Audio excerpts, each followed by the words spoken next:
Michael Solomon is a national speaker and best-selling author of 2 books. In his first book, Success by Default, he examines the lack of customer service in corporate America and the need to put the humanness back into business. In his latest book, Where Did My America Go?, Michael examines the changes in American politics during the last century and challenges his readers and audiences to get involved every day, not just on Election Day. Michael has appeared numerous times as a guest analyst on Fox News, Eyewitness News, and on over 150 radio and other media talk shows, as well as hosting his own radio show, Bring Back My America, on AM 1340 in West Palm Beach, Florida. He has met and consulted with some of the most powerful political figures in America. Michael is a respected authority on a wide variety of cutting-edge business, social, and political issues. Through his witty business and political discussions, Michael Solomon's insight and opinions leave audiences entertained, informed, outraged, and begging for more. I am glad to be here. Thank you for inviting me. I really appreciate it. It's nice being here. It was a harrowing trip getting here, I must tell you. It was difficult. I'll tell you why. I flew into Newark, which is now known as Liberty International Airport, and somewhere around Philadelphia, the pilot got on the intercom and he said, we don't have flak jackets, so anybody grab your laptop, put it on the seat under yourself. And I said, okay. And then he corkscrewed down to Liberty. And the next thing I knew is we were running for the tarmac like crazy. The snipers were all over here. So luckily, I got here by the skin of my teeth. I just want to let you know that. So it's been a harrowing experience. I'm going to put that in my memoirs. If I ever run for president, I want to put that down here. But I really want to thank everybody for coming this evening. I really do. I want to tell you about my last presentation. I was speaking to a group. Supposed to be about 2,000 people, big auditorium, and I got out on stage. It was about 10 minutes. You know, they waited a few more minutes, and I got out on stage, and I looked out in the audience, and here I am, all by myself, and there's one seat right there. There's one person sitting in one seat, and I'm looking, I'm saying, my God, well, you know, what am I going to do? It's a motivational speak. They're paying me $4,000 for 45 minutes, so I spoke, you know, and the gentleman got up, he even gave me a standing ovation when it was over, and I said, thank you very much. I said, do you have any questions? He says, no, I understood everything you said. I said, that's great. So I said, well, thank you very much. I get off the stage, and I'm walking up the aisle, and the guy's yelling at me. He said, where are you going? I said, I'm finished. It's over. I got a plane to catch. He says, no, stay. I'm the next speaker. So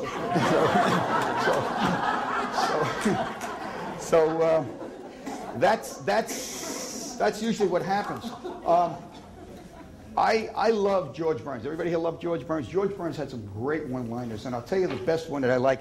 The one I like is that George Burns once said that a great speech has a great beginning and a great ending, and you keep them real close together. So hopefully we'll try to do that tonight. The opening quote in my book is again by George Burns, and it says, how come all the people who really know how to run this country are busy driving taxis and cutting hair? And if you've ever gotten to a cab in New York or you sat in a beauty salon, you know what I'm talking about. Everybody's got the answer. Political correctness is no longer a plea for equality. Instead, it's become a tool for the greedy to gain more money, more influence, more power. And unfortunately, the courts are really condoning this farce, and I mean it's a farce. It gets out of hand. We're creating a generation of losers, believe it or not, with the current view that children are all winners. We can't lose anymore. In schools, we can't lose. What happens in schools? There's a new edict now. You can't say a child's failed. He's temporarily academically deficient. You're laughing. Go on the internet. It's there. The NEA says it. The latest thing now, it just came out 2 weeks ago. They've got a new thing they want. You cannot mark a child's answers wrong on a test anymore. If a child has 100 questions on a test and he gets 60 right, you're not to mark the wrong answers. You're only to mark the right answers. Frightening. Purple is the new color. You think I'm kidding? Go on the internet, Google the purple pen, and see what comes up.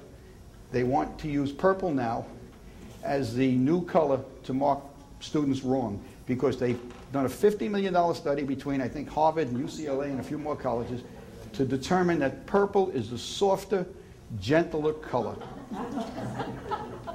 Well, why does red stand for failure? Red is harsh because of what it stood for. It got that way. How long is it going to take purple to stand for failure? 5 years, 10 years, we're going to spend another $50 million in tax money to change it to yellow or blue? I mean, it's out of control. So I looked at this and I studied it, and I says, wait a minute, maybe they got something here. We've got a cure for road rage. Just change all the red lights to purple, right? That's all we have to do. We can cure road rage. We don't have a problem. Think about this.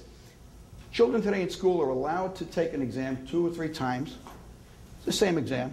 If a child has a little learning disability, which most of us had growing up, I had one, I'll tell you about that in a minute,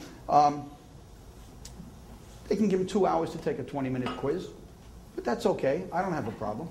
The problem you've got in schools today is, God forbid you hugged a child. I don't care who it was, whether it was a male teacher hugging a male child or a female, and God forbid it was the opposite sex. You got a male teacher in school today that hugs a female child. Boy, he better have a good lawyer behind him. Give you an example of what's happening with political correctness. Needham, Massachusetts, high schools did away with the honor roll. Everybody's equal. Everybody's equal. That's ridiculous. I do a talk radio show out of West Palm Beach 3 days a week. You can listen to it up here on the internet, on my website. And somebody called me the other day. He says, everybody has to be equal. I says, why? He says, we got to distribute wealth. Everybody's got to be equal. I said, let me ask you a question. I said, tomorrow morning at 8 o'clock, if everybody in America had the same balance in their bank accounts, and everybody, no matter what they did for a living, from the president on down to a janitor, earned the same money every hour, by 5 o'clock close of business tomorrow, nobody would be equal anymore. He said, how can you say that? I says, because you're a spender, and I may take my money and invest it and save it. I may make more money at the end of the day than you've earned all day long. So by the end of the day, you're going to turn to me and say, oh, wait a minute, you made money today. That's not fair. You got to give me some tomorrow to bring my account balance up. It's not going to happen. The more equal we are, the less equal we'll ever be. So what's it created? It's created labeling. Now, there is a group out there called the Michigan Law Abuse Watch. You can go on the internet. It's m-law.com, if you're familiar with them. And they have a contest every year called the Wacky Warning Label Law. And they really do. It's amazing. I'll give you an idea of some of their wacky warning labels. Steam and dry iron made by Rowanta. On the box, it says, do not iron clothes while wearing. Now this, you're laughing. Go look. Next time you're in one of those next time you're in a store, take a look. Gets better. That lawsuit arose out of an NFL player who tried to iron his jersey during halftime while he was wearing it. But 2 years ago, there was a package that was picked up in a costume shop before Halloween. It was a Superman costume, and on the box it says, warning, the wearing of this costume does not enable the wearer to fly. You're laughing, but it's on there. And the best one, and the reason I know this one is my daughter was in it, when my daughter was in the juvenile furniture business, she used to laugh at this. The winner for 2007 was, you know, Kraco, they make strollers. Okay, they've got a warning label on the back of their stroller. It's not in paper, it's not on a tag, it's sewn right on there. It says, warning, remove child before folding stroller. Well, global warming is scientific fact, and it happens every 40 years. It gets hotter, it gets colder. In the 1970s, we were worried about global freezing. The glaciers were getting thicker and getting crazy. Okay? Global warming, which is supposedly man-made global warming, so he claims, is conjecture. It's theory. It's hypothesis. It's never been proven. As a matter of fact, last week, 19,000 notable scientists around the world signed a letter saying that man is not responsible for global warming. And you know what? We want to have equality. We want to have distribution of wealth in this country. Let's start in Hollywood. Why not? Let's start with the sports figures. It's out of hand. We're a democracy. We're trying to be a democracy. We're really a republic.